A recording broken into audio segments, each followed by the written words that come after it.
DragonHeir Silent Gods, the devs have spoken. You might have seen a video from Ivy or Dan about this. I'm gonna go watch their video after I get done recording this because I don't want their ideas to interfere with what I think the game needs, what I've witnessed from other players and seen the responses from those players. So I'm gonna watch theirs afterwards and see if they kind of match up to what I'm thinking. Now, the devs did meet up with the content creators. The content creators talked to them. I was sick at the time. I'm still a little bit sick, but they talked to them all about the reasons for things that need to change in the game to make it a better game for global launch. And they basically came out with a response the other day, and it wasn't a good response. It was a lot of flavor text, a lot of stuff that didn't make sense to me. And then there were a few, blurbs in there about certain things that they will or will not do. And none of it lined up with anything the content creators talked about. So what I want to talk to you guys about is what needs to happen in the game that I feel like is best for the game. Now, this is overall best for the game. There will be people that always complain about, like, say, pricing.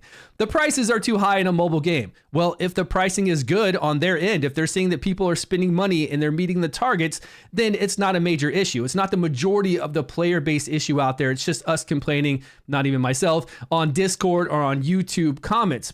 But when we do have legitimate complaints that I think are things that will keep players from playing the game, that's a big issue. And that's kind of what they talked to them about. And that's what they wanted changed in the game. We don't want anything changed in the game to, like, hey, give me everything in the game. That wouldn't be fun in the first place.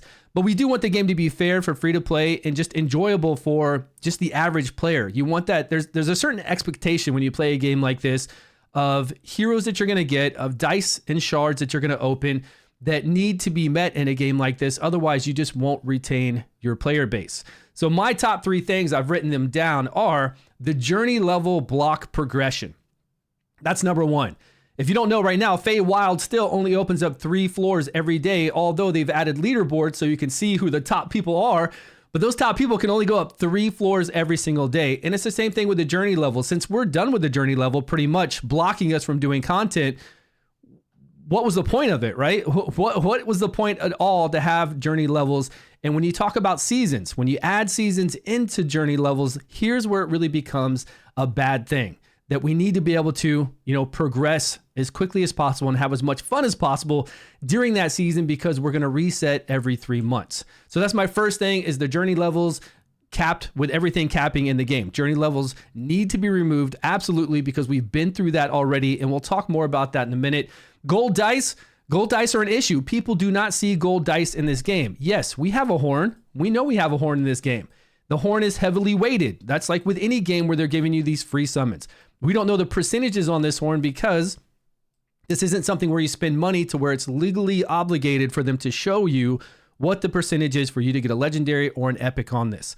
I actually have not got a legendary or an epic on this, so for me, it's not doing too well. The coolest thing about this is the RPG element that they're adding to it, because if it says troll on here, I always just pick troll and nothing else. If I hit epic with troll, I want Furbath because he's just one of the top tier amazing epics for progression. And I would more than likely get him if I rolled high enough to get epic. And if I rolled legendary, I would get a legendary troll. Just like if I pick dwarf right here, I would get a dwarf. So usually I just kind of pick what I want. I don't pick all of them. I go with the one you want, because when you summon here, it's going to show you, it gives you one of the options. And if you only picked one, then you're going to get that one option. And I've proven that many times with only selecting one, and I get what I selected. Like if I pick defensive, then I get a defensive hero. Or if I just only pick dwarf, we would have only gotten a dwarf. So that's a cool RPG element, but it doesn't take care of the issue of players not seeing gold dice at all in this game. And that's a big issue, and we're going to expand more on that in just a minute, because we need to talk about seasons. Seasons, if done right, are an amazing thing in a game. But if they're not done right, then it will cause people to not want to play your game. And it's a scary thing with a game like this. It's something that you need to make it abundantly clear to the player base that it is a fun and enjoyable thing to have seasons in this game. And when we follow back to my number 1 and my number 2 with the journey levels capping everything, it doesn't make seasons fun at all. And again, going through the seasons, playing that I've already played through 30 something days, I don't see the necessity to have those caps. There's nothing in the game that warrants having those kind of caps. Another thing in a game that you don't want to have players leave your game for no reason. If there was a reason for those caps, if I could clearly see that there was a reason to have these kind of caps in the game, then I would be all for it. I would say, okay, it makes sense. I see where you're coming from and I get it. But since there isn't, I don't see any reason why to have caps in here because it negatively impacts the player base. It makes people, I'll probably lose this, want to walk away from the game. And you never want that. And we've seen that from time and time again from comments. We've seen that from people on Discord, my Discord, their Discord, that people do not like that. And they don't want to repeat that with seasons. It would be okay to have this kind of journey level cap as far as progression goes if you did not have seasons, because then you're only doing it one time. The fact that you're doing it multiple times with seasons is one of the real reasons not to have caps at all, because you want people to start that new season and be ready to go with their new roster of heroes that they have. Since you keep your heroes, you keep your skill scrolls, you keep your artifacts. Now, I don't know if those artifacts go back to level 1, because to level up artifacts, you need to summon heroes to level up artifacts. That's for another video though. So why have caps? That is a big thing in the game that is going to deter people from sticking with this game. And again, I'm all about keeping people playing the game. That's my most important thing, to have players play the game, because if they play an exciting, fun game, they will stay with it and they will spend money on it. Gold dice, we just don't see any in the game. Players are very confused, very upset about this, and this is a very bad thing for this game. A lot of games have gone to where we need multiple copies of legendaries to make them really strong, which is a fantastic thing to do if done right. Because if done right, that means that you give free-to-play and low spenders the option to get legendary heroes, and they feel like it's impactful for their account. But in actuality, it's not that impactful, because those whales go out there, spend tons of money, get multiple copies of those legendaries, and turn them into absolute beasts. Because here you can see with multiple copies, we get all this HP, defense, and attack, along with getting this additional enemies, less than 50% HP, take more damage. This is, again, we're getting all these bonuses, right? Of HP, attack, and defense each time. It says 8%, but it's each time. Plus, we're getting all these benefits underneath here. Gain 10% additional crit rate, 20% additional critical damage. We get additional accuracy, which is amazing on somebody like this to apply frost. And then here, the first ultimate ignores the target's defense by 50%. And then if you add up all these benefits that we get from it, it's massive. And we need additional copies of legendaries to get legendary artifacts. So being that players get legendaries isn't that big of a deal. And I think that's fantastic. The games have gone to this. That way, it makes total sense, right? If you think about it, that's great. Free to play low spenders and spenders get legendary heroes, and they're able to have the full functionality of that hero. And then over time, we'll slowly be able to level those heroes up. Maybe they'll be enticed to spend more money. Of course, the whales are going to spend money no matter what to get that legendary boosted up.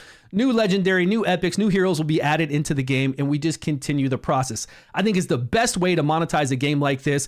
But if you're going to do that, you can't have it to where you never see gold dice in a game. I really like the horn, but I think they should go away with the horn and maybe give you one horn pull every single day, and then give you one gold dice a day. Currently, the way it works is you have to save up your gems, and I don't even spend on refresh anymore. I used to spend 50 gems to do a refresh, but then over time, that's another legendary dice, and I just can't afford doing that. And we do get a decent amount of stamina right now with events, so I'm just saving up, and buying my own gold dice. There's a real psychological issue with buying your own gold dice. If you know to do it, it's great. You can feel it. You're like, okay, I'm going to get these gold dice. I'm saving up over time. It's not going to be an issue for me.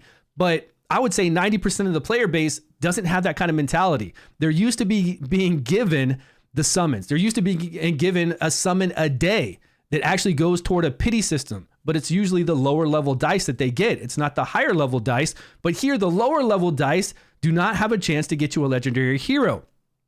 And being that we can't get a legendary hero out of this, and the devs are refusing to budge to give you a legendary percentage, even at like a 0.5% on this dice, the purple dice, then they need to give us this dice, which I think has kind of a high percentage to give you a legendary if they're going to give you one a day. But since they're not going to budge on that purple, I feel like they have to give us a gold dice. If they're going to switch it around and do the purple dice with a chance, then they give us purple dice every day, which they already do. And then everything would kind of be okay then. But they should really give us a gold dice every single day. They should cut back on how often we can do the horn, because the horn is heavily weighted and we don't know how it's weighted. We don't know if it's a 5%, 0.2% to give you a legendary. We just don't know the odds for it. Even if we knew the odds, it really wouldn't matter. It's not the same as getting a dice every day. You got to give that player that actual dice. I know the horn's fun. It's a cool RPG element to it. I appreciate that. But we've got to have the dice. For the normal player base mentality, you've got to have the dice to keep them around, because it's one of the biggest complaints in this game is gold dice. Now going to the seasons. Seasons are great if they're done right, like I said earlier, but if they're not done right, there's going to be some serious issues, and we've already seen what those issues are. Seasons with caps, just like we go back to the journey level, do not work well. They do not keep players around, and nobody wants to play to a new season. I do believe that this game has it set up so that we can have an exciting end to a season, which you have to have, because I'm a free-to-play player. If I'm working on beating some of these dungeons and it gets to be 30 days out to a new season, what is my drive to keep pushing on these dungeons? I've got no real drive. 30 days out, I'm like, oh man, what? They're going to reset. Everything's going to reset. So I'll just slow play the game. I'll log in every day. I'll be playing other games, which is another big issue. You don't want your players playing other games all the time. Then they're going to find something else and they're not going to come back. So I do know that at the end of the season, we do have this other world area. Actually, it's a whole nother world that opens up. I see it on the test server, and we have these huge bosses, like multiple bosses that we all fight. And you see this huge ladder of all of us doing damage to it. It's not just one person doing damage to it. And it's not just a leaderboard for one person. It's everybody working toward taking down all these bosses, which is a really cool thing to have. And that will keep me engaged in the game and playing the game and maybe pushing content, but it's all going to reset. So I'm not going to be big into pushing content. And then again, when it does reset, am I going to be really ready to go through those days and days? It's like 15 days, 16 days of me being gated by content.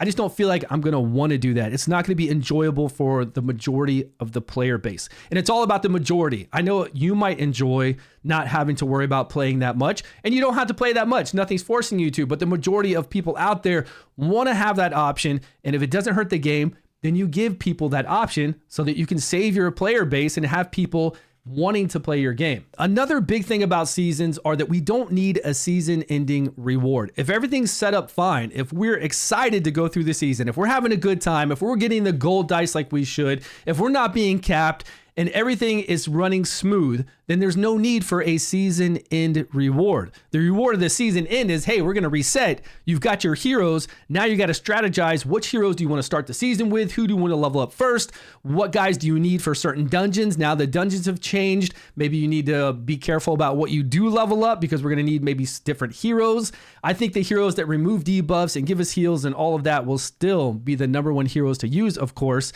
But we're going to have to take that all into consideration. I think that is the fun part of a new season, running through it without caps and having fun with it all. I don't feel like that they need to come and give us some kind of season reward here. And I have a feeling that the season rewards aren't going to be that great. I have a feeling that this is going to be not what people expect.